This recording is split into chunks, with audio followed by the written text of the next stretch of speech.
We hope you'll stick around. Mr. Sean is here to entertain the crowd.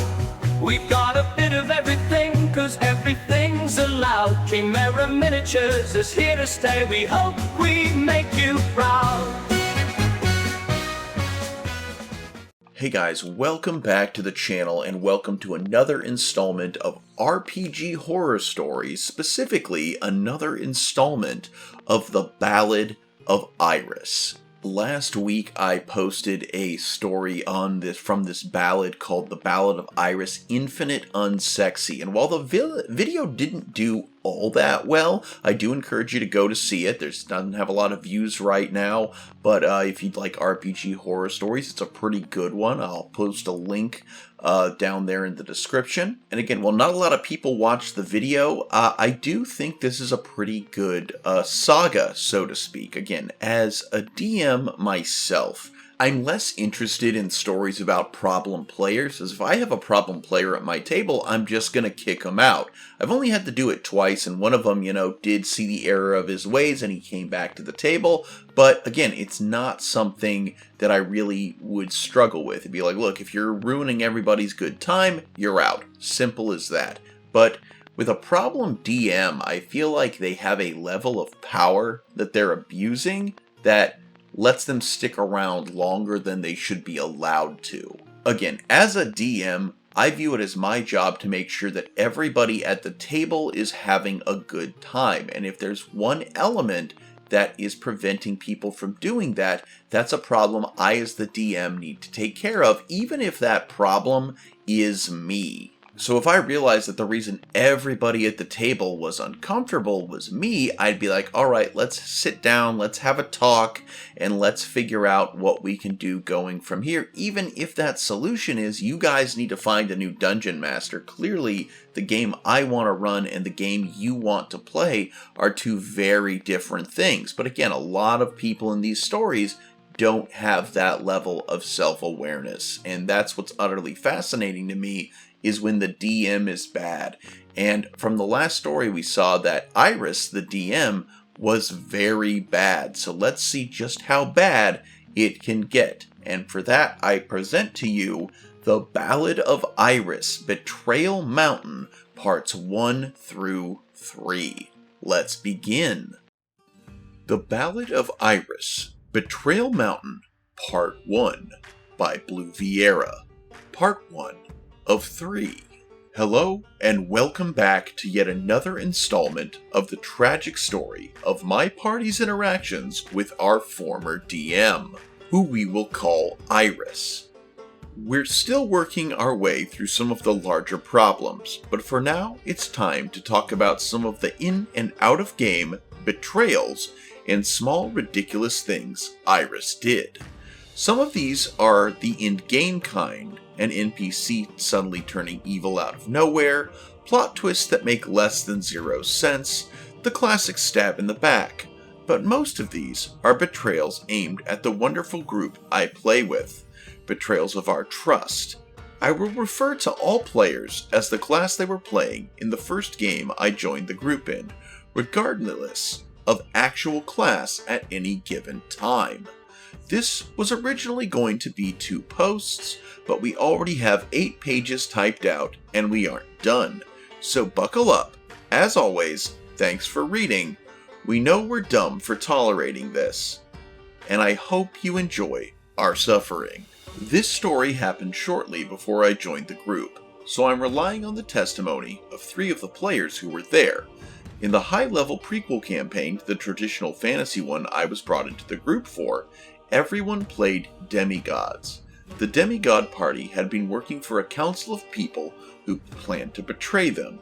Aside, Iris loves evil councils, and one of the council members, who was traveling with the party, actually her simulacrum, confessed to the planned betrayal, ripped some of Psychic's hair out, and teleported away in a cutscene. Psychic, at the time playing a rogue, who was sent by her mother, the goddess of death, the edge, to take out people who had eluded their natural end, tracked down the council with the party. Iris proceeded to egg Psychic on to stab the council member. Considering Psychic was playing an assassin rogue with the ability to cut characters' max HP when they hit, it should have been devastating. Iris encouraged Psychic to sneak away from the party to do said stabbing, and eventually convinced Psychic to do so in a mini session. Psychic snuck in undetected, did their sneaky stabby, and your dagger glances off her skin. For whatever reason, Iris made all the councilmen invincible. They had apparently just taken their invulnerability potions, had cast aid on themselves, etc., etc. This was extra dumb because they were all actually simulacrums, so their death literally wouldn't have mattered. Psychic, panicking, turns around and tries to bolt out of the room only to find that there is now an invisible one-way barrier blocking them from leaving the room.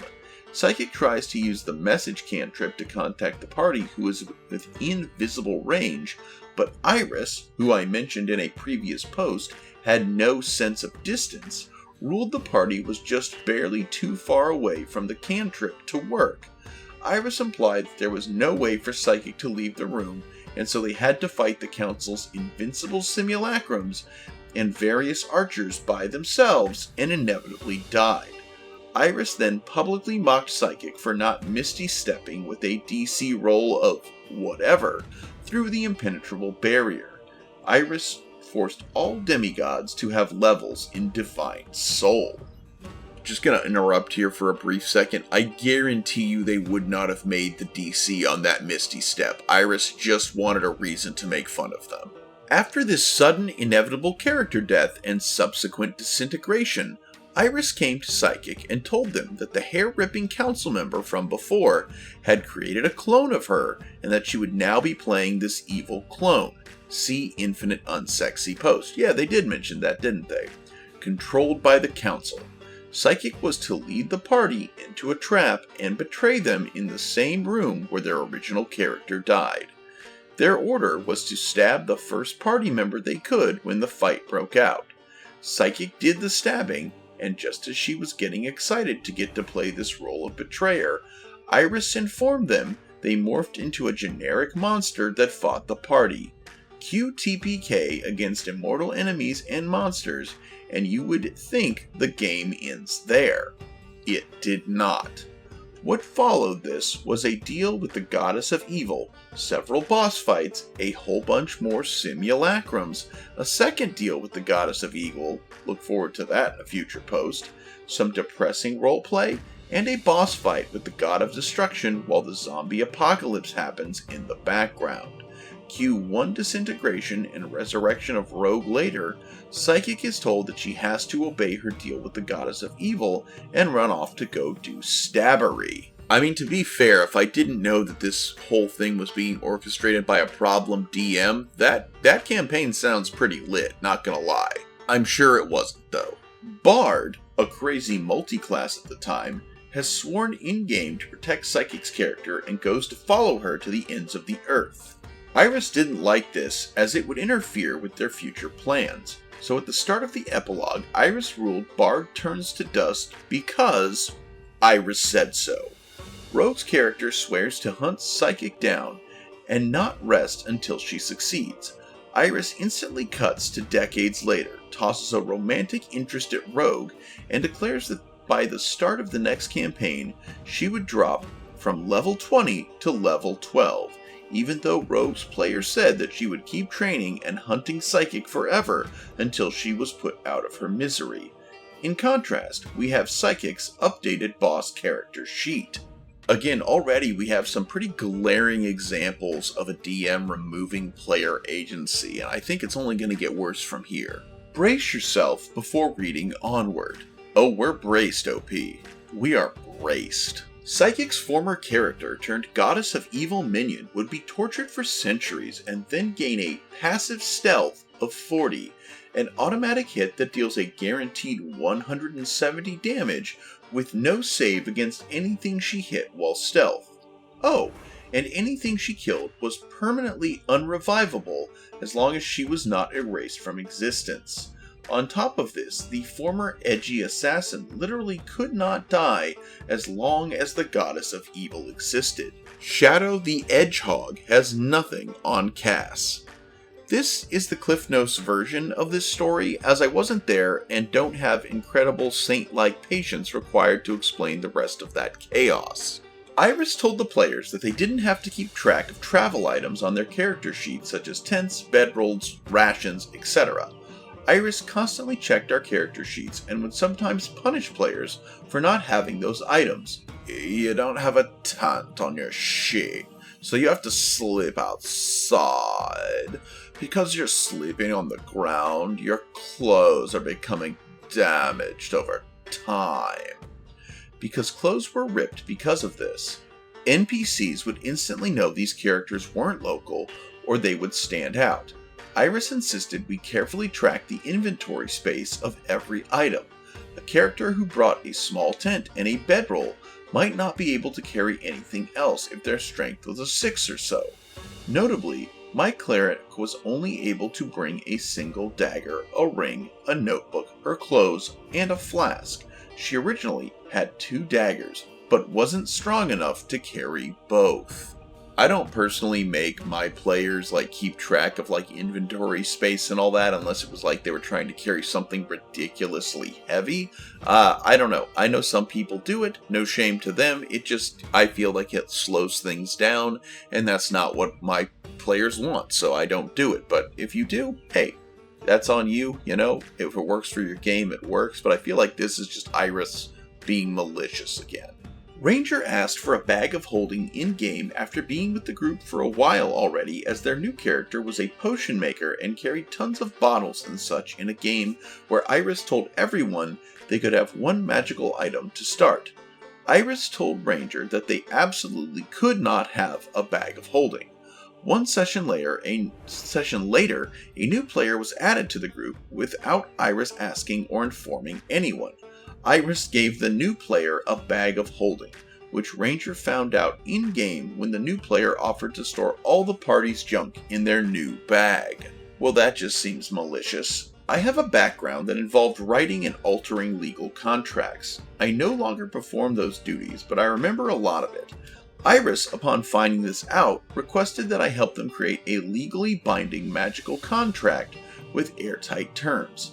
This was their way of introducing a magic auction to the games, and I spent several hours writing a contract with them that covered all their bases and sounded sufficiently spooky enough. It wasn't a huge amount of effort, but I still feel a bit miffed that Iris decided to not ever use the contract again a few sessions later when I pointed out logical and grammatical loopholes the party could potentially use to get out of the contract if they ever found the right patron to help them. Okay, well that sounds like you being sneaky, OP. You helped design this contract, you were the one with the legal background, and you just so happened to notice some grammatical loopholes. I feel like you did that on purpose, but again, to this DM, I'll give you a pass. As Iris had already put the contract in one of the campaigns they were running, instead of retconning it away, they drastically increased the prices of all items in the auction to fuck over the player who signed the contract, making even simple items cost more than our characters were allowed to carry and more than they ever found in the game combined, all while the player character had to permanently continue paying their auction subscription. I don't know where else to add this, so I'm going to go ahead and say that Iris also insisted that their gold coins weighed 5 pounds each in-game until we revolted against that. I mean, gold is heavy, but it's not that heavy. The second campaign I joined after Iris recruited me was an ongoing one set in a dark fairy tale inspired setting reminiscent of Curse of Strahd, in that nobody could leave the area as long as the BBEG, Nelby, was alive. Undead? I don't know. The party members talked with Iris about their characters and subclasses prior to the start of the campaign. Iris did nothing to discourage or warn them from taking necrotic damage options as their main focuses, even encouraging one party member to play a necrotic-focused Damfear Warlock.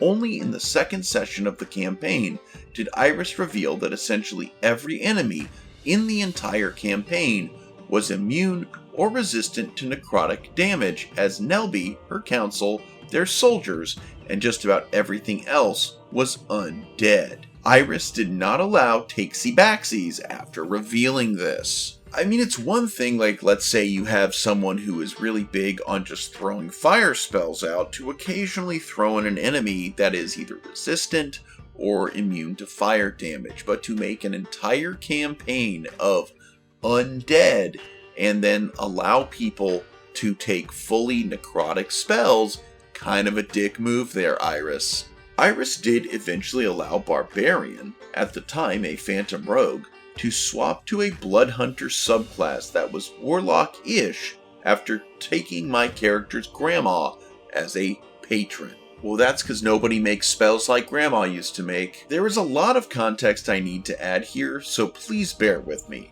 By the time I joined this campaign, the party had defeated another party at the same level and allied with them in-game to take down the council. Hey, another evil council.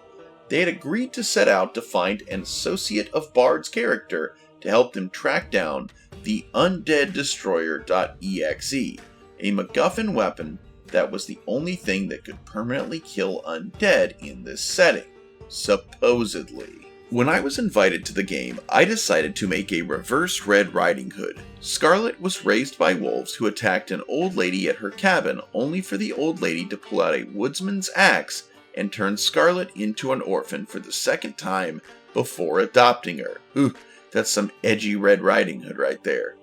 Grandma was a character who could not have possibly existed before that session. The party had never heard of her because she did not exist. Scarlet wakes up to find Grandma gone, goes searching, and runs into the party, who immediately latch on to this extremely dangerous axe-wielding child of destruction. Scarlet joins the party. They go search for Bard's associate. It's Grandma. Grandma and her second secret family, 600 miles away. Okay. Grandma forced the party to sign a magic contract saying they won't ever try to hurt her in exchange for helping Barbarian with his backstory illness that wiped out his family. She then forced us to fight a supremely powerful angel that we only beat because Iris misread the character sheet and signed the contract. Did Iris tell you that she misread the contract sheet, or the character sheet, or did you just assume that? Again, I'm not trying to give, defend your aggressor here, but at the same time, I mean, sometimes I want to put an enemy in a game that the party isn't quite ready for. So I have been known to fudge some character sheets and stats if I just really like a monster, but I know it's going to wipe the party, but that's just me. As Grandma goes to put Barbarian in a cocoon and change his class, she reveals that she caused his illness, the one that wiped out his family. Oh, she then revealed she killed Ranger's entire village too, claiming Ranger's backstory as well. Oh, and then Grandma revealed that Psychic's ex, who killed everyone in her village, yes, this party was edgy, that was Grandma too. Grandma puppeteered everyone except Rogue's backstory to get them there into Zombieland to kill Nelby.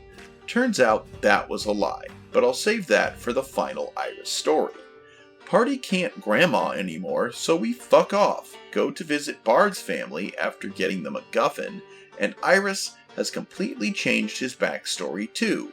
Instead of the loving family Bard had written for himself, he now had an abusive alcoholic mother, a careless father, and a bunch of dead asshole siblings, because they got turned into zombies off-screen. Yay! Iris said nothing short of a wish spell could undo this. As the final betrayal I'll bring up from that campaign, you know how I mentioned the party allied with an equally strong group of adventurers early on? We had to get Rogue's mother's heart to cure them of a curse. You would think two parties working together would make the fight against Vampire Mommy easier as a reward for managing to prevent a group of enemies the party was supposed to kill. Nope.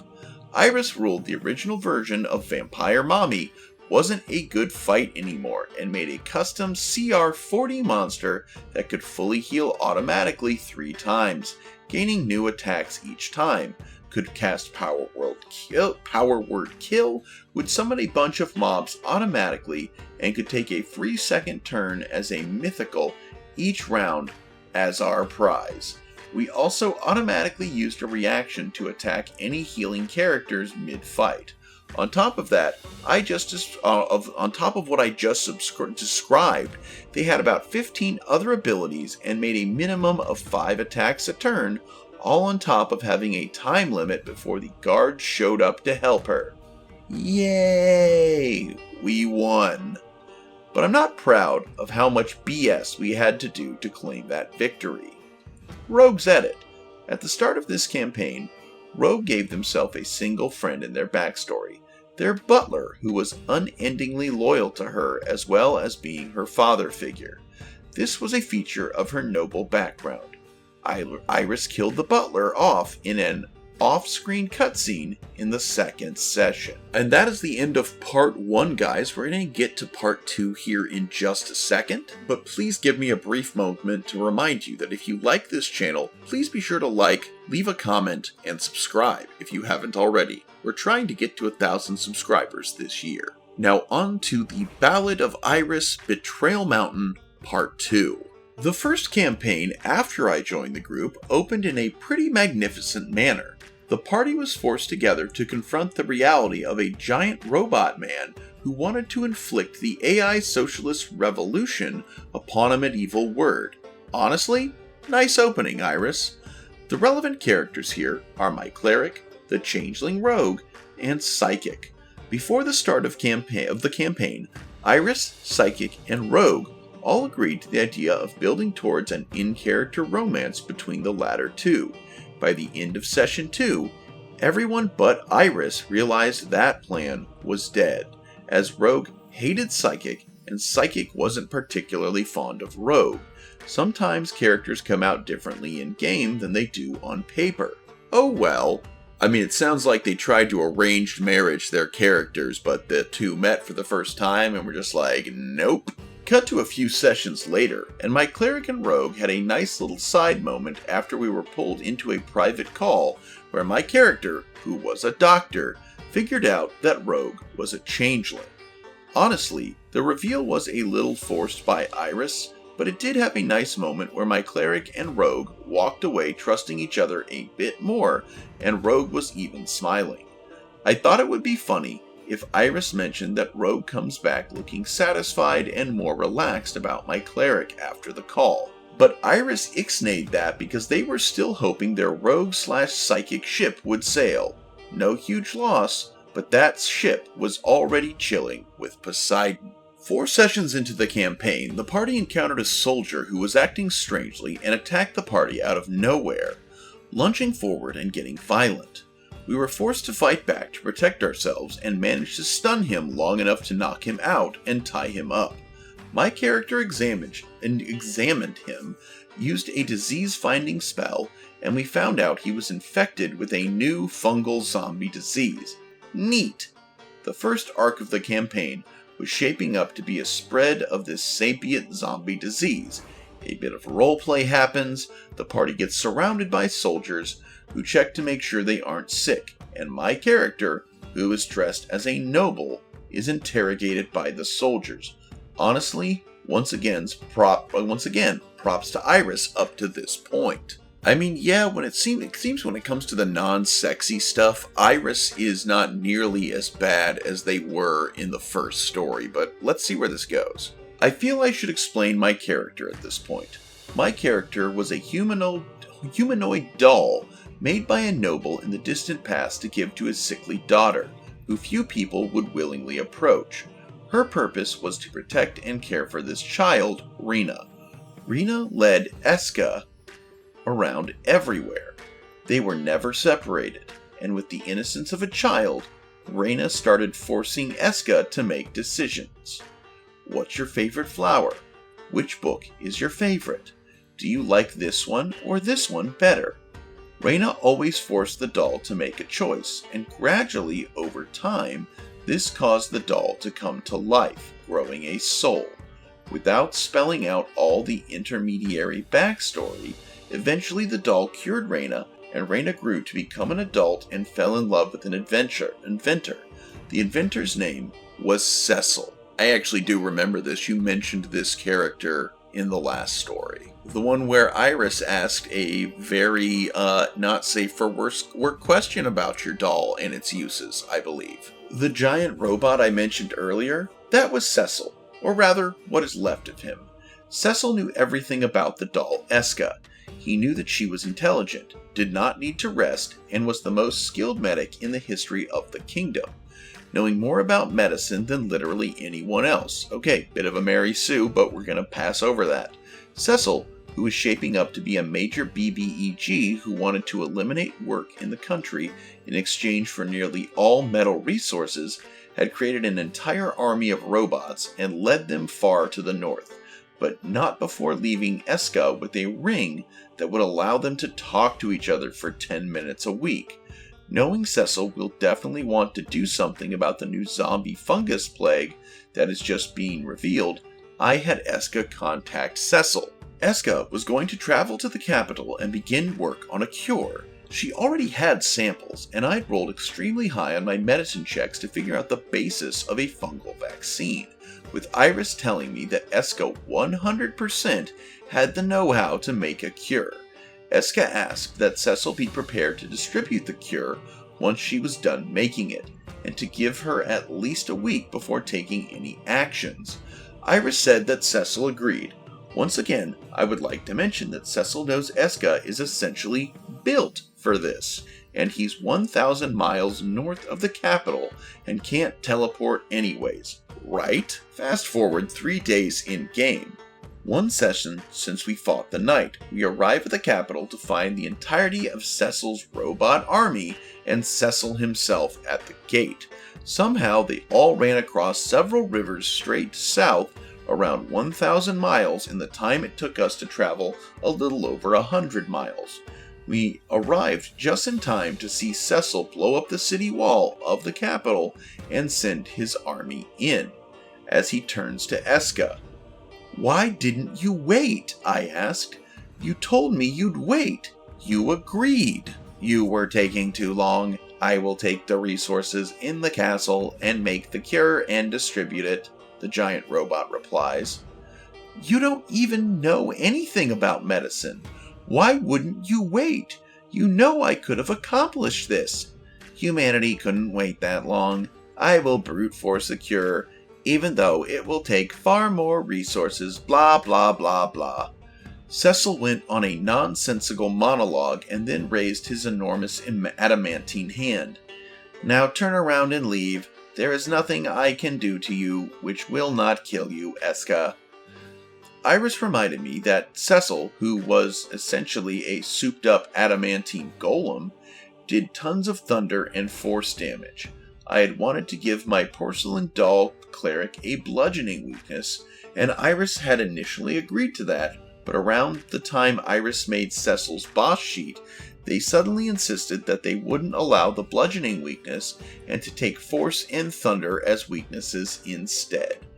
What a complete and total coincidence. Unable to talk any sense into Cecil, Eska gave up, withdrew from the lines, and watched Cecil get his ass kicked regardless, fleeing from the city as various adventurers fought him, meaning he did this attack with no results. Well, there was one result.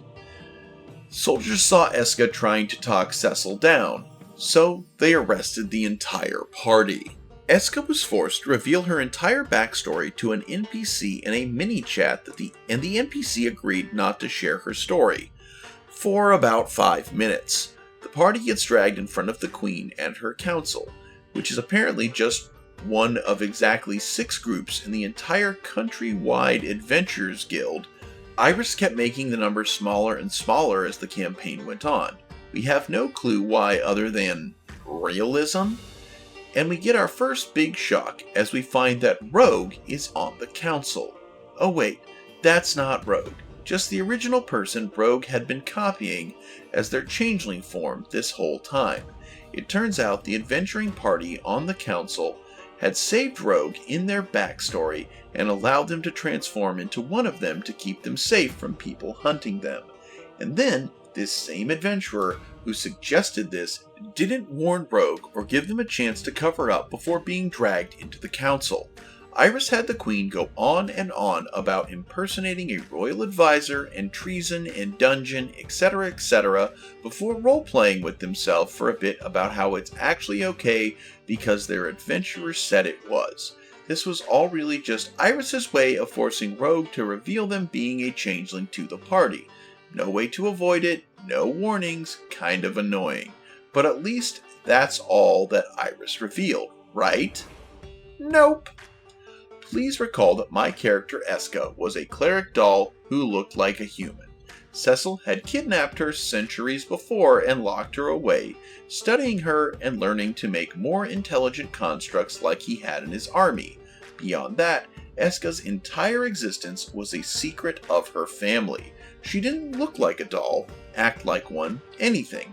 Only someone who had met her before would know who she was. Well, guess who Iris made the queen?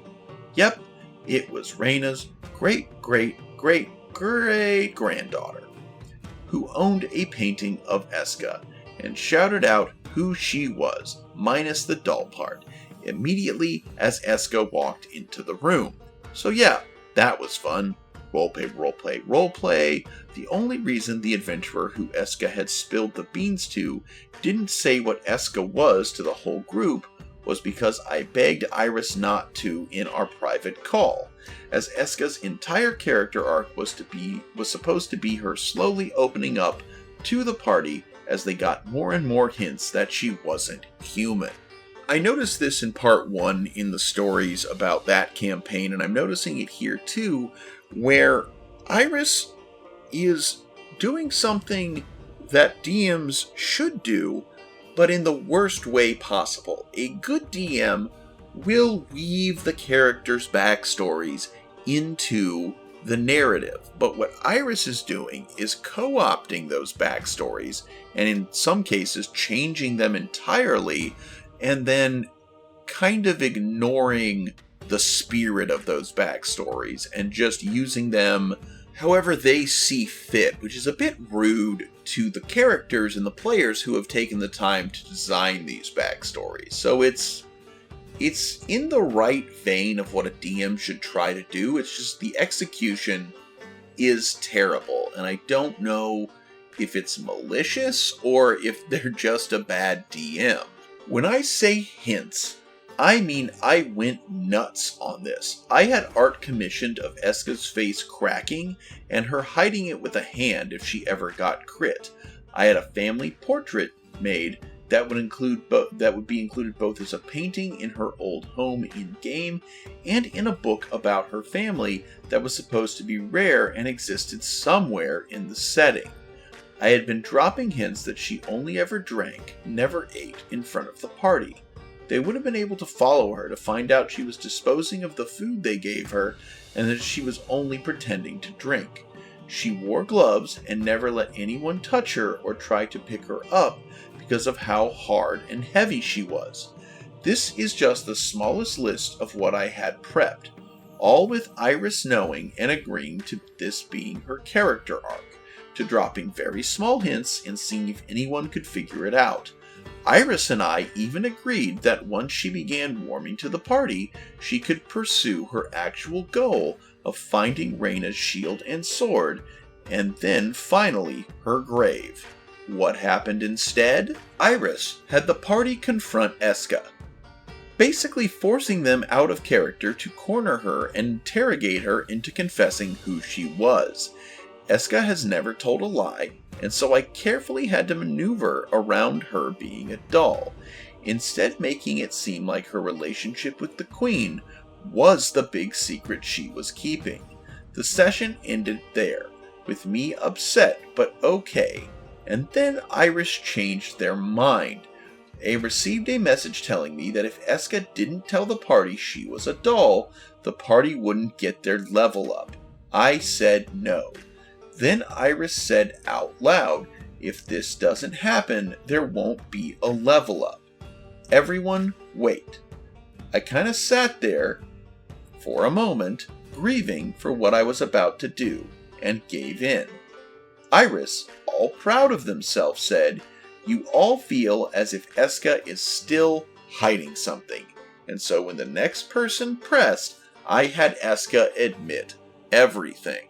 We've also seen many times here, and this is a great example, that the DM, Iris, they do this thing where they feel that somebody's backstory is taking too long and try to just throw it up front and center, which is another terrible DM tactic. I've been trying in my own campaign to have a big reveal about a character's backstory for quite a while now, and each time they keep kind of running from that call to narrative explanation, and I'm fine with that, you know? If they want to, their character literally is running from their past, so when the past is coming for them, their natural instinct is to run away, and that's fine. They can continue to do so. I'm not going to force the matter. Depending on the actions the party takes, they might not ever get their reveal, and I'm fine with that. But old Iris here, well, they just can't wait that long, so you know what? They're gonna force it out on everybody. Also, OP, I know you said in the previous story that Iris is asexual, and based on the pronouns you've given them, I'm gonna guess that they're non-binary as well.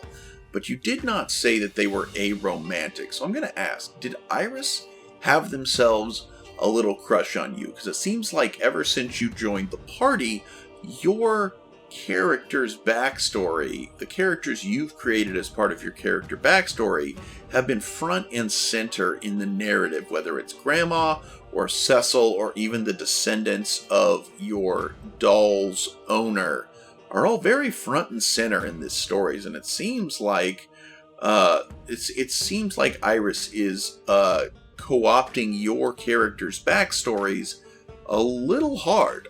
Did Iris have a bit of a crush on you? I don't know. All I know is that you do not think very highly of them. But to be fair, I don't really either. They're definitely a terrible DM, and again, if it weren't for the last story, I'd leave it at that, but it's clear that they're not... Iris has some stuff going on with themselves they probably need some therapy for, though we're seeing less of that in this and more of just their ineptitude as a DM. All my secrets out the window, Iris was so proud of themselves, and I just sat there wondering how I could keep playing my character, who I loved so much. Iris then pulled me into a mini, where the Queen showed Eska Rena's grave and the message she had left for Eska. I was heartbroken. Her secrets, the art I had made, her goal, all done with. 5 sessions into the campaign. I realized I couldn't play her anymore. I went to Iris and asked if Eska could become an NPC. I'd make a new character with new goals, and a plotline that wasn't important enough that Iris could ruin it. Oof, that was hard to... That's tragic. OP. I'm sorry that happened. Iris approved the change. Eska did the rolls to make the cure for the plague, became an NPC that lived at the castle, and I brought in my dum-dum shorty.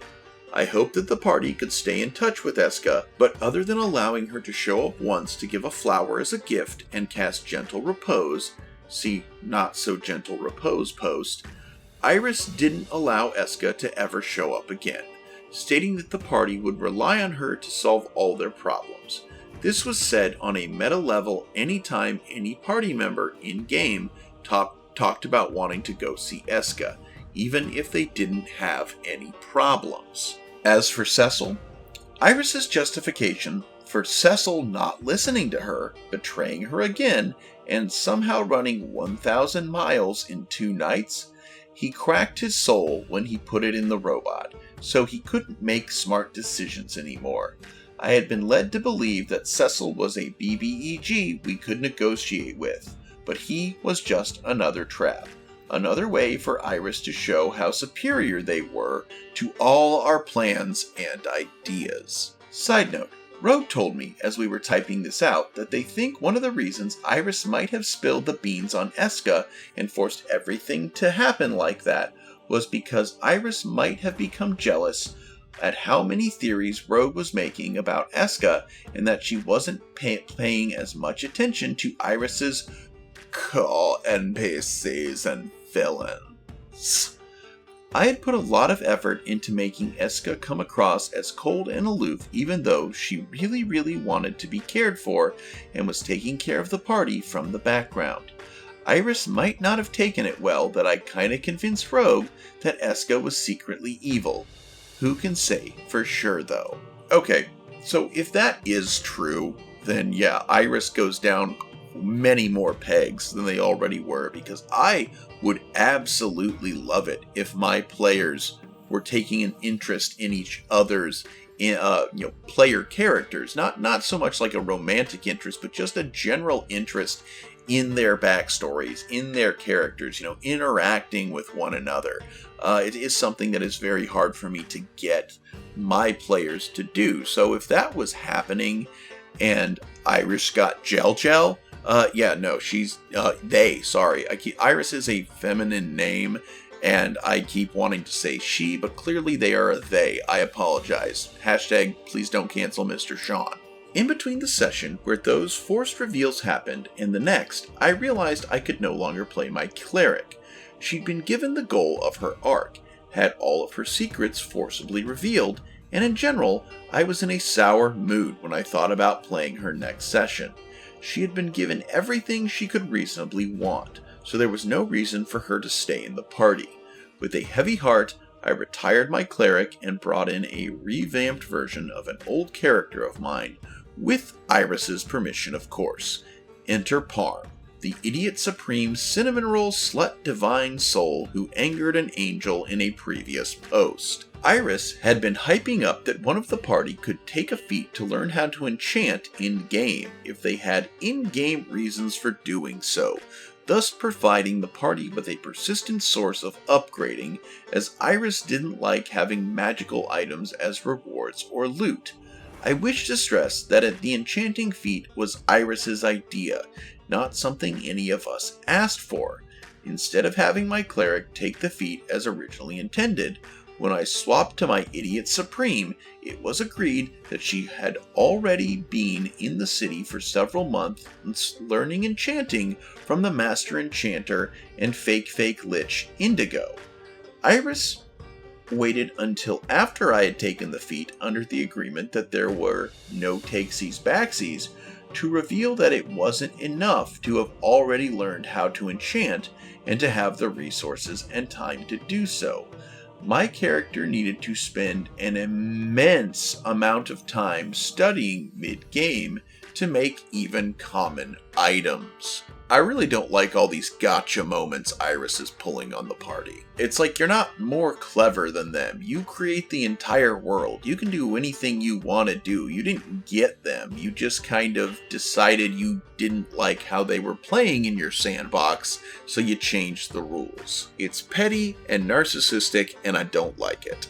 Obviously, enchanting isn't really a built-in thing as a skill in D&D, so I figured it was well worth it to have to take a large amount of gold in 2 to 3 days to make a common magical item, with the length of time and resource cost exponentially growing by rarity. What I was not prepared for was Iris informing me my character would have to buy extremely expensive books of various arbitrary categories and then study to learn to make even the simplest magical item. So, if there were 13 categories of books with 5 rarities of each, I might have to dedicate 50 gold and 7 days of in-game studying just to learn how to make a Cloak of Billowing. That is assuming that Iris doesn't randomly decide that the cloak actually falls under multiple types of magic, therefore requiring even more study and gold. This was a campaign where 10 gold was a lot of money. I wish I still had the full requirements written down because they were truly ridiculous. By the time we got around to gaining the capability of making exactly one uncommon magic item, my character would have needed to invest hundreds of gold, dozens of days of study, and an entire feat. Oh, and this is all while she can only hold 3 books at a time in her inventory, even with her bag of holding, because 5 books takes up the same amount of space as a large barrel, according to Iris. Learning to make and actually making a rare item in game could easily take up to half a year. Did I mention the final ingredient of studying or enchanting was that Iris said if we were traveling, my character could not spend any time studying or crafting without losing the ability to join in roleplay. This is a roleplay heavy group. Iris literally wanted me to give up roleplay to use the feat they gave me, and they didn't tell me that until after I took the feat. When I protested, they agreed I could roleplay a tiny bit, but they also increased all crafting and studying time. No takesy backsies. I feel like this is also a good spot to add in that Iris often tried to rule that our characters couldn't get a short rest if they roleplayed, because Iris considered literally anything other than sitting still in silence to be heavy activity.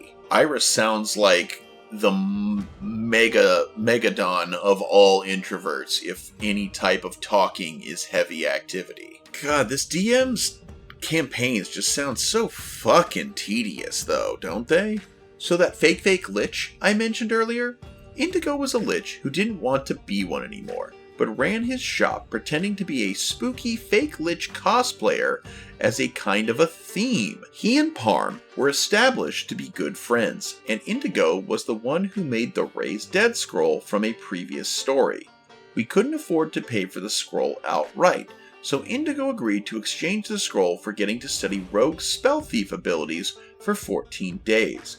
This amount of time was supposed to be a pretty good fit, since Rogue was about to miss 2 weeks worth of sessions on a vacation. Iris claims what happened next was a result of them changing their plans because we liked Indigo too much. I'm not convinced that's true, as Iris lied to us constantly in and out of game. Indigo led Rogue to his shop with the promise she'd be back in 2 weeks. Cut to a scene in Indigo's shop, and Lich Fiend ties Rogue to a table and announces he's selling her to Cecil. Yes, the Cecil from above. We never learned the point of this.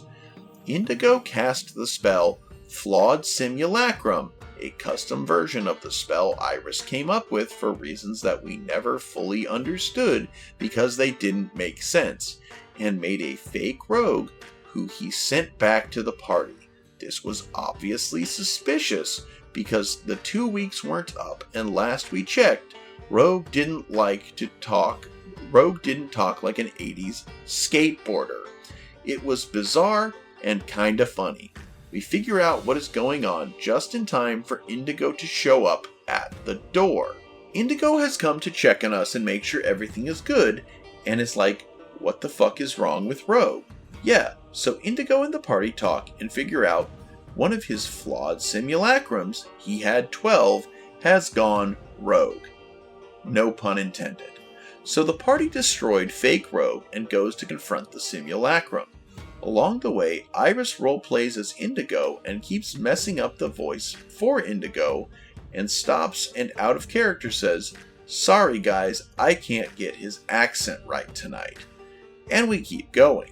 We get to Indigo's shop. There's like 8 constructs inside, and we kick their asses. Although I do want to note that Iris claimed this itty-bitty shop was too large for my character to hit a person halfway across the room with a spell with a range of 120 feet. Nothing major, just a reminder that Iris doesn't know distances. This is why I use battle maps. We take down the constructs and head to the back room, where Indigo promptly turns around and smashes the panel on the wall that allows anyone to exit. As it turns out, this is a pocket dimension. Indigo goes on a rant about how he already sold Rogue and now we're going to die. We beat his ass without using proper attacks in an honestly hilarious moment as everyone refuses to treat this lich as a proper foe, biting, punching, and smacking with sticks until he turns to snow because, surprise, yeah, that was a simulacrum too. Iris announces that we are locked in and it will take 3 days of work for my enchanter to fix the panel. Barbarian, bless his soul, attempted percussive maintenance on the panel, smashing with a punch. Things rapidly go downhill there. I'll spare you the worst of it, but Iris declared we were trapped in this featureless, brightly lit room with nothing in it for 14 days before the real Indigo shows up to save us. Unfortunately, this triggered a panic attack out of me IRL as a suppressed memory of being locked in rooms for long periods of time surfaced. I eventually recovered, but the idea of our characters only surviving off Ranger's good berries and being completely helpless in a featureless environment was awful. I mean, again, that's on you, OP. I'm not trying to discount your trauma. Your mental illness, your trauma is not your fault, but it is your responsibility. And if you had not clearly made it known that you had a deep aversion to being like in this situation, which sounds like you might not have known, again, that's not really Iris's fault. But again, I don't know how they dealt with it once you did have a panic attack. So I don't really know how to feel about that one. I don't know if I can, drop Iris down a peg again for that one. Iris claimed this was their special way of making us time skip 14 days in-game before we could go to try and rescue Rogue. Also, Iris mocked us for not realizing the simulacrum Indigo was fake. I kept changing accents as a hint. Never mind that they told us out of character they couldn't keep their accents straight. Long story short, my panic attack and people protesting the 14 days of confinement led to a retcon where we instead twittered our thumbs at home until the real Indigo came and told us that, uh-oh, my simulacrum sold Rogue. Go save them.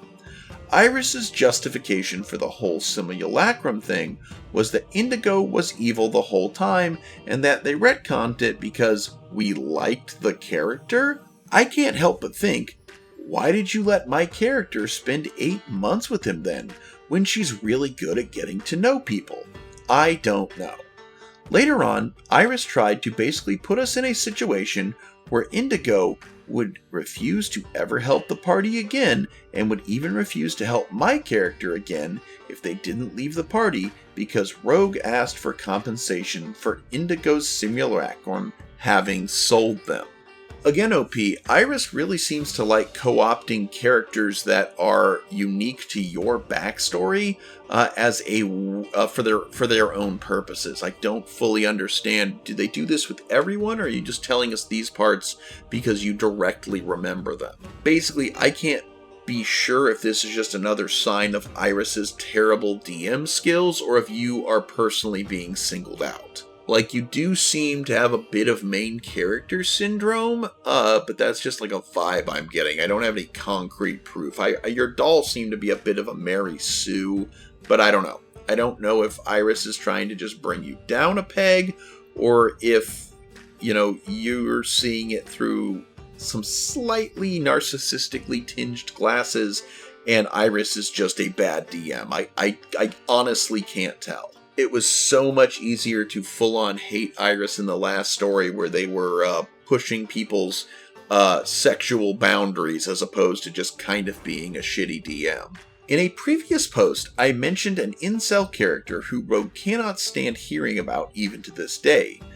It is my sad, heartbroken, and disappointed place to tell you that I technically created the character, or at least the original version of him. I am currently running my first D&D campaign, and it has been going extremely well, if we go by player feedback. The campaign is actually based off a video game I had hoped to make around a decade ago, but gave up on because coding is hard and I am lazy. This game was going to feature several playable queer characters and lots of choices. At the time I was writing it, there were a lot of people lashing out at wokeness in video games. So I decided to make a second version of the game. This version would have all the queer characters, strong women, and progressiveness taken out and would be distributed freely as an apology. What I wasn't going to tell anyone until after the launch was that not only did that take the final boss out of the game, it pretty much only left muscly men. I mean, but again, you didn't do that because coding is hard and you are lazy. Guys, is it just me, or am I starting to dislike the OP a little bit? Am I judging them too harshly? I don't know. Leave a comment. Dear Lord, this video is almost an hour long and we're not even to the third part of the story yet. Okay, let's keep going. Enter Chet Manley. Chet was going to be the only protagonist of this wokeless version of the game and was basically going to be a super supportive, awesome bro-type guy. Oh, and his version of the game was going to be extremely, unintentionally homoerotic as he went around surrounded by nothing but supportive, muscular, and sometimes shirtless men.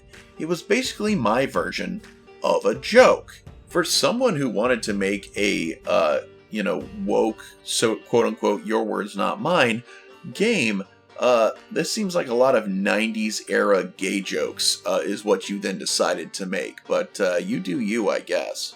I told Iris about this version of the scrapped game when I was converting the story to be used as a D&D campaign.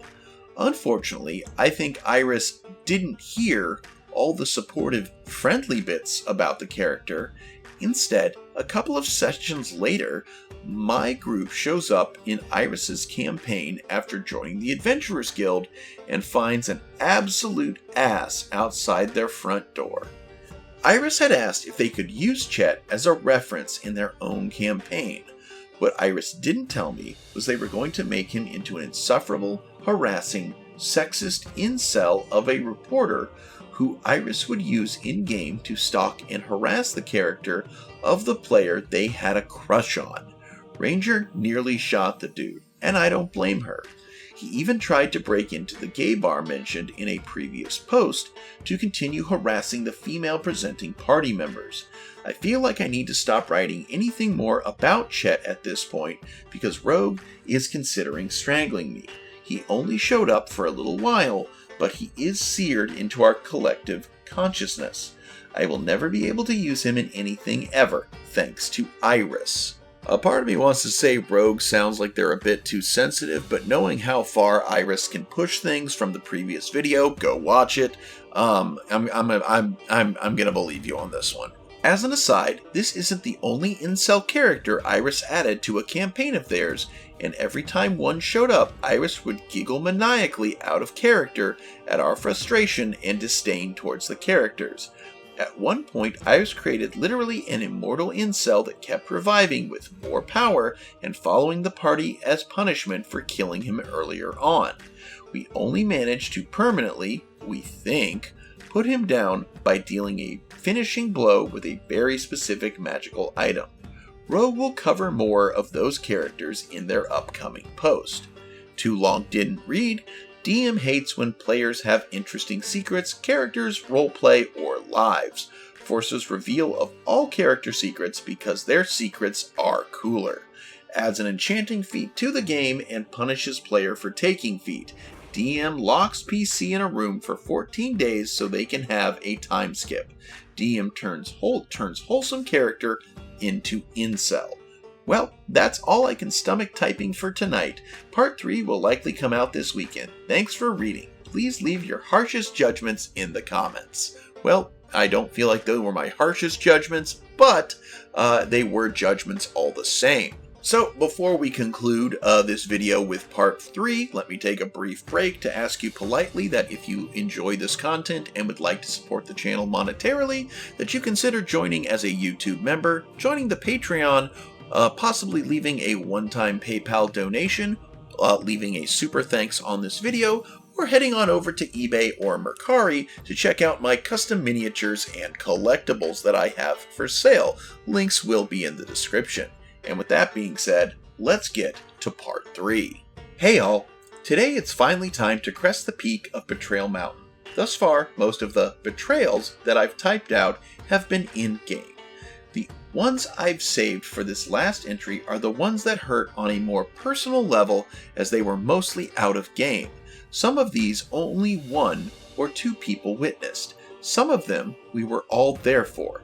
Buckle up, thank you for reading, and please learn these red flags so you never pull a stupid like we did. Starting small, I've mentioned that I started my first campaign while I was still playing with Iris. I've covered most of this, but I'd like to expand on it quite a bit as I feel the context helps explain why I stayed with Iris for so long. My first game didn't actually start out as a full game, but rather a one-shot that I based off a setting I made a long time ago, just to test waters of being a DM. I was rather afraid I'd misuse the power people trust DMs with, as up to this point, I thought Iris was the only good DM I'd ever had. Everyone was really encouraging though, with the one-shot taking place in a woodland library as the party tried to find a missing noble. The setup was pretty simple, but to rush through it, there were a series of breadcrumbs and NPCs that all pointed to a specific item in the library as being dangerous, and one of the players was trying to subtly guide the rest of the players into messing with the item despite the clear danger. Iris decided not to participate, stating that they had control issues with not being in complete control of the world they play in. Okay, yep, that makes sense. The people who actually played in the one-shot actually seemed to love the outcome of the session, even though they all messed with the item, which actually almost led to a character dying. As a lifelong DM who only recently has gotten to start playing in someone else's campaign, I can say that for me, it is a huge relief to not be in control of everything. Clearly, Iris feels differently. And if you felt that Iris was the only good DM you'd had up until this point, I want to hear stories about your other DMs. I was a bit worried that it wasn't that great until one of the first things out of the player's mouth was, "When is the next session?"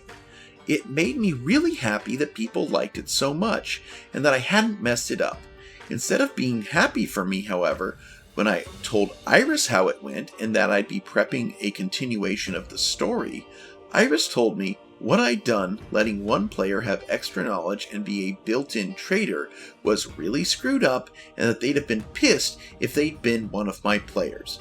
I pointed out that it was just a test one-shot and everyone seemed to like how it ended, and Iris kinda dropped it, but every now and then they would bring up how they hated that I'd done such a thing in any game.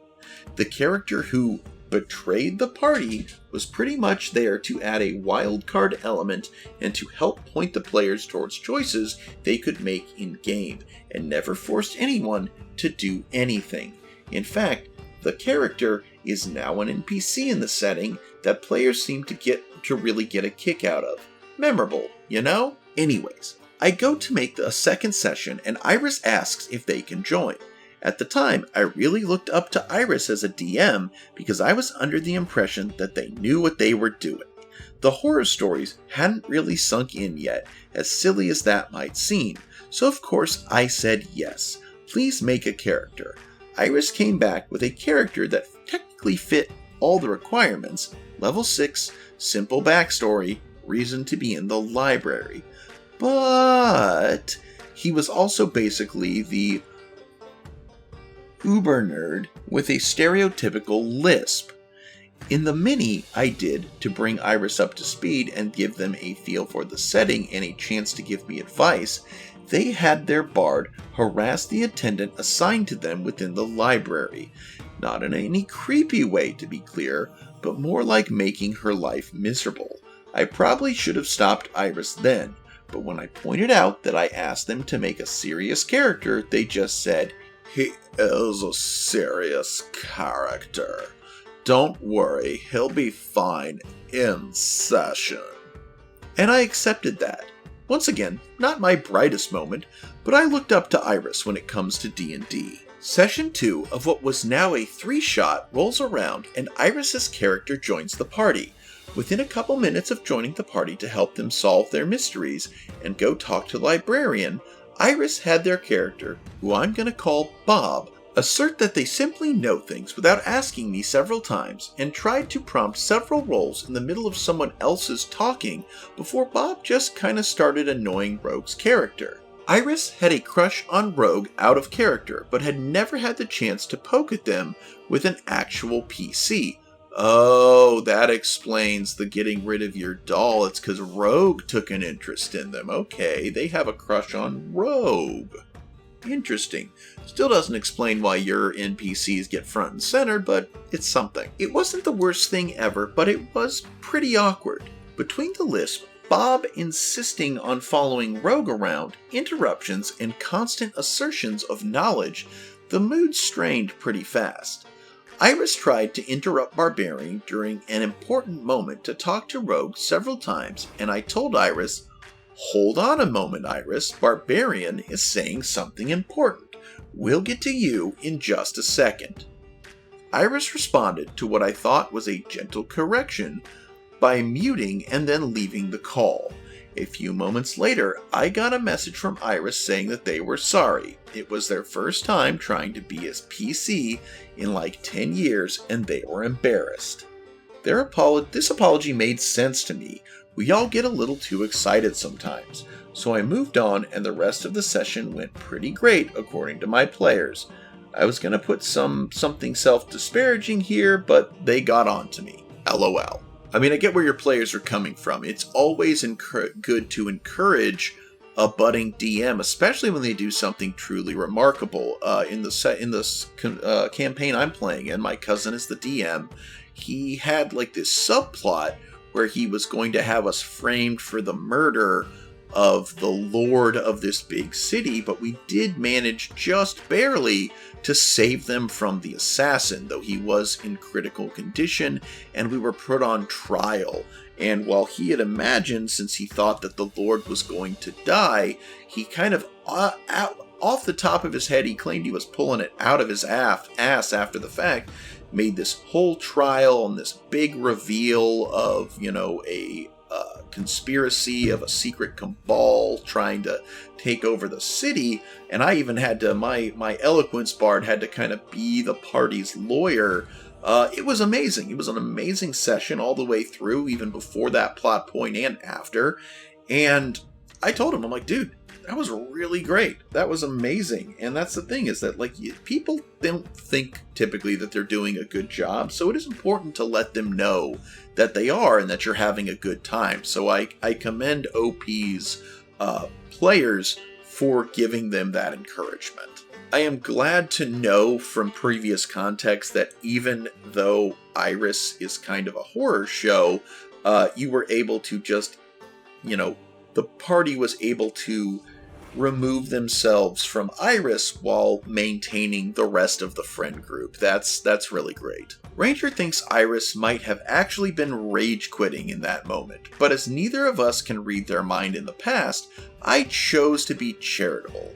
Ranger had been playing with Iris longer and had no such sympathy. Fast forward several sessions, and the one-shot has morphed into a full campaign. We've expanded everyone's backstories, and the world lore has been presented, and the party is getting ready to set out on their quest. Iris messages me and asks if they can give it another go as a player. I'm of course excited and say sure, but this time we'll build the character together and tie him into the world so that Iris doesn't feel like they have to fall back on a stereotype nerd character. We make a paladin, do what I think was actually pretty great roleplay exploring Paladin's history, and Paladin even has an introductory mini where he meets half the party. Honestly, it was all shaping up to be pretty good. Iris had made a solid character with a solid story, and even a small bit of tension with Rogue from the start. Yeah, but they're still focusing on Rogue, which is not great. The night of the Paladin's intro comes, and about 30 minutes before session, Iris messages me telling me they're dropping. They couldn't handle the stress of not being in control of the world they were playing in. Rogue thinks it might also have something to do with the extremely light built-in tension with their character, but we can't say for sure. So I quickly rework some stuff, and the party ends up with a mostly silent barbarian to journey with them. Side note, I don't know why, but they adore this barbarian way too much. If nothing else, Iris is a complete control freak, which is never a good thing when dealing with the chaoticness of Dungeons and Dragons. Sure, you can be in control of the entire world, but the party is nothing but chaos monkeys. They are going to push you to your limits in your ability to adapt and be flexible. And when you have to be in complete control, that kind of rigidity is going to show in your game, and people are not going to have a good time. We thought we wouldn't hear anything more from Iris that night, but then about an hour into the session, they joined the call, and then they hung up, and then they joined it again. This repeated quite a few times. I'm guessing they were checking if we were having fun without them, but I'm not sure. What definitely was happening was that they started making random sounds when they joined the call before immediately hanging up again. Honestly, this interaction was probably when I started to view Iris as a middle schooler, despite being in their mid-20s. Between the hopping in and out and Iris sending tons of random memes to the group chat throughout the entirety of the session, the other players were starting to get super irritated. Iris even started responding to every single post by any player made in the channels we track loot, party inventory, and lore tidbits with, "Oh, this is gonna be the BBEG." Eventually, we get through the session, and the players are having fun, but are clearly irritated at Iris's behavior. Iris spammed up, "Are y'all done yet?" And when I responded that we were, they hopped in the call. I would like to emphasize again that I really looked up to this person as a DM and was excited and hopeful to get their approval during table talk. Instead of wanting to talk about the session that just happened though, Iris launched into essentially a lecture about their own games. They only wanted to talk about what they were going to do in their next session. Repeatedly told people to vote right now on the new post they had made, and essentially allowed no room for anyone to talk about the session. I was a lot less confident at the time and was used to being kind of walked over, but I found out later that most of the other players were absolutely pissed about this. When I talked to Iris later about maybe giving people time to breathe and do table talk for my games too, they told me that if I wanted that kind of privacy, I'd have to make a new server for my campaign.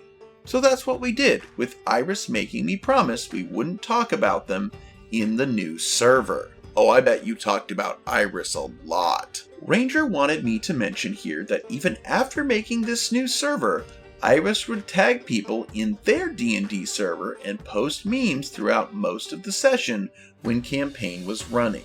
Some people decided to mute that server because of this.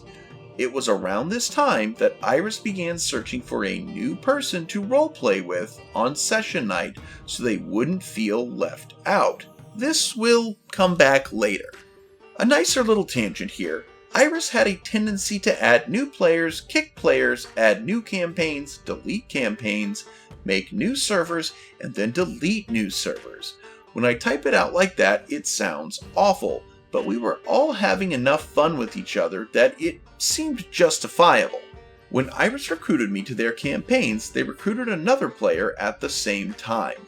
That player didn't make it to the first session, and I was under the impression they dropped out. But I later found out Iris had kicked them in the week leading up to the first session because he wasn't active enough. It gave me a bad feeling. I didn't recognize this as a red flag at the time, but I probably should have.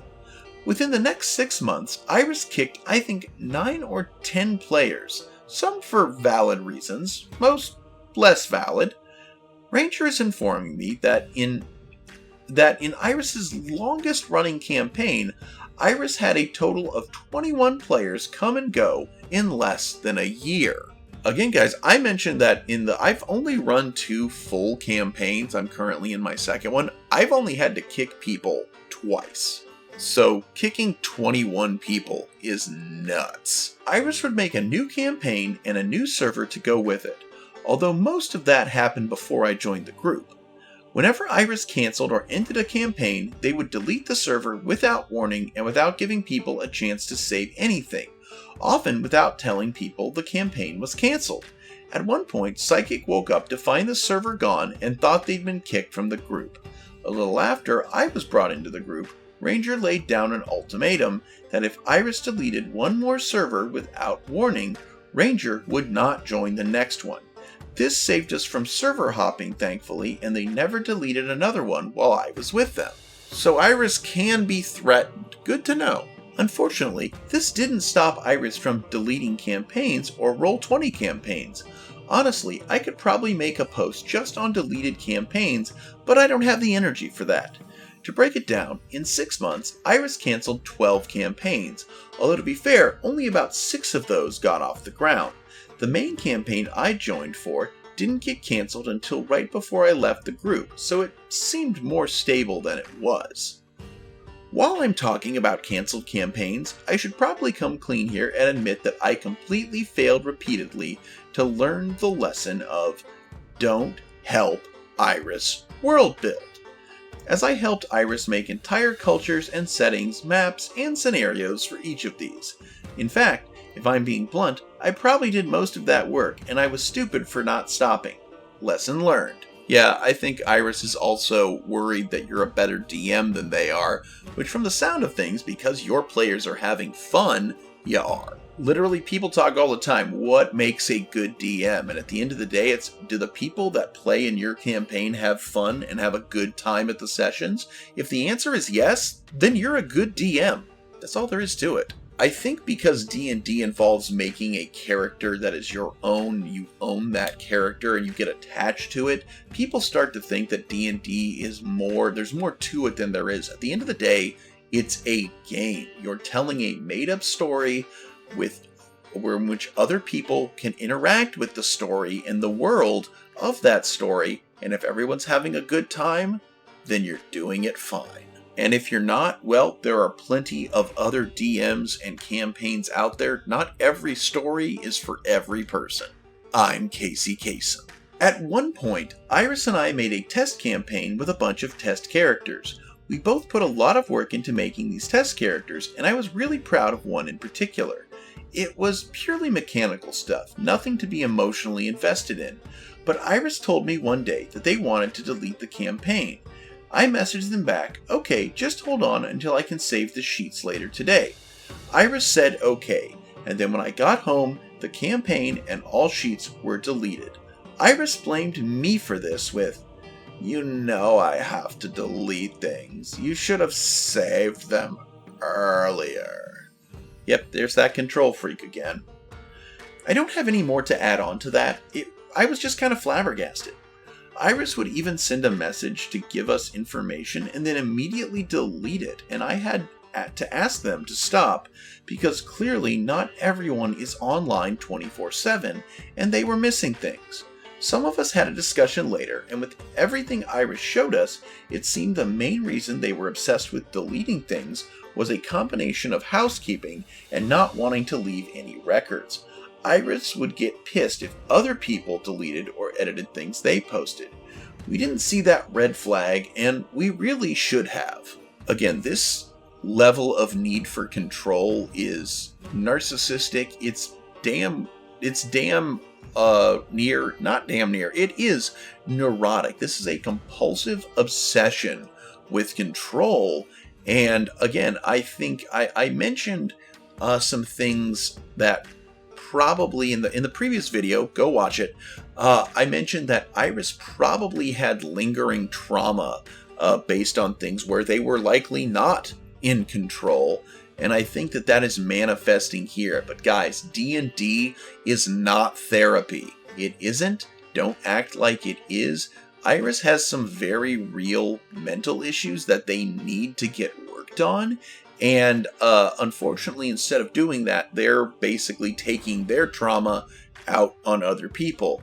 And again, my cousin, the DM, said it this way once, and I repeat it to everyone because I think it's the best way I've ever heard it put. Your mental illness is not your fault, but it is your responsibility. And Iris is not taking responsibility in any of these stories. I don't have a single positive thing to say about what I'm about to type out, so we are going to keep this one short and bitter. Iris kept people's initial messages inquiring about joining the group in response to their LFG posts. For one of our players, Iris bullied the player a bit by apparently telling them repeatedly it was the weirdest message they've ever gotten. The player read it to me once, and while I don't remember the exact details, it seemed pretty normal.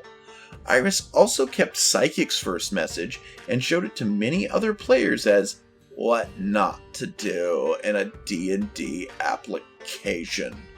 While mentioning Psychic by name, I know this because Iris told me themselves. Earlier on, I mentioned that because Iris was feeling left out during my campaign as they had nobody to talk to outside the group, they decided to find someone new to roleplay with on my campaign nights. I don't have a good way to put this, so here we go. I had earlier on asked Iris not to add anyone into the group that was not an adult. Apparently, we were not specific enough because they added in a player who had just turned 17 and did not tell us until after they started playing. It was incredibly uncomfortable, and we told Iris not to do it again. They asked us for a specific age, and we said they needed to already be over 18. I didn't think we needed to say even higher. A few weeks later, Iris told us that they found a new person to roleplay with on game night and that they were hoping to bring her into the group at some point. Iris said it would be a few months before they could officially join. I, with the others backing, had asked Iris not to add any new players without us getting to meet them first, as up to this point, players were added at random, and so Iris wanted us to meet this girl in a private call so we could get to know her before Iris added her to the group. It was during this call that one of us asked how old this girl was because she sounded young. 17. I'll be 18 in a month and a half. Iris jumped in with, I'll just roleplay with her in private until she's old enough. I feel bad for the kid for the conversation that happened next, as we made it clear to Iris in no uncertain terms that this was not acceptable. I really don't think I need to explain why this was creepy as fuck, which is good because I don't think I have the words for it. We apologized to the girl and started a new call without her and went through with Iris that this is creepy behavior, wasn't it? Iris asked us if 18 isn't old enough. How old do players have to be to join us? Because they get along with people younger than them and they blamed their autism for the misunderstanding.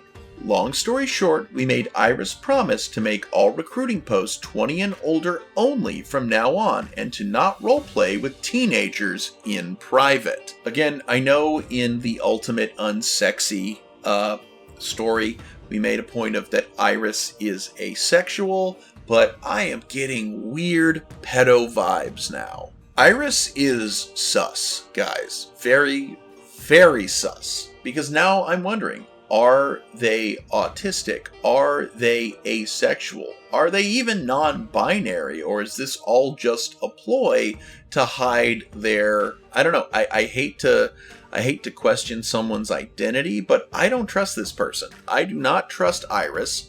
Iris is a control freak, and I 100% believe they would lie about their identity, about their proclivities, just to keep that control and use that against anybody who tried to take control away from them. I also believe this stems from some deep trauma that they had earlier in life, but again, unless we were to be able to talk to Iris themselves, I don't think we'll get any definitive answers. And now we reach the peak of Betrayal Mountain, and I'm not going to lie, this one is personal. Remember how I said that Iris liked kicking people from campaigns? Some of those were super valid, but one person they wanted to kick was because they had missed a couple of sessions to try and take care of their mental health. Iris confided in me in a private call that they had been wanting to kick Ranger, who had been in the group the longest, from the group for a while because of the sessions she missed. Ranger was beloved by everyone else in the group, and I tried to explain to Iris that kicking her was unnecessary and offered alternatives. I suggested talking to Ranger or maybe asking her to take a hiatus until she felt better. We could have her character go do a secret mission or something. At the very least, Iris shouldn't just kick Ranger without talking to her. Alright guys, I'm already mad at this one because I found myself in a similar situation where I had to ask my DM, my cousin, who was very big on the fact that, they were letting me into the campaign, but they weren't going to change like when they met, they weren't going to change how often they met, that, I would have to be invested in the campaign. And again, people do miss sessions from time to time, but the thing is I missed a lot of sessions near the beginning, because specifically this was when my little buddy Roro, who if you're familiar with this channel know is my ferret who passed on a few months ago, it was near the end when his health was declining. And so the D&D was always Friday night, and I'll be honest, I wanted to come home after work and I wanted to be with Roro. I wanted to enjoy whatever time I had left with him. I wanted to spend Friday night with him. I wanted to spend the weekend with him and my wife as a family. We knew the end was coming. We weren't ready for it. You're never ready for that. But it took precedence over Dungeons and Dragons, and the entire party and the DM were 100% okay with that. They were like, you know what? That is more important. I gave them my characters, character sheet saying, hey, if you have a situation that you need him, feel free to use him, but I can't be here right now. And they were cool about it. And eventually Roro passed, and we now have Sprinkle. And after a week or two of getting to know Sprinkle, I was ready to start spending Friday nights playing D&D again while my wife is at home with Sprinkle. And you know what? I have no sympathy for a DM who would value their campaign over their players' mental health. Not cool, Iris. Not cool. I must have spent a good hour or two talking to Iris before they gave in and agreed not to kick Ranger. A few months later, Ranger is still with the group and not missing sessions anymore. Things were going okay, honestly, and we were sharing stories, and one involving one of Ranger's characters came up, and Iris decided to share the following. Ranger is lucky she's still in the group.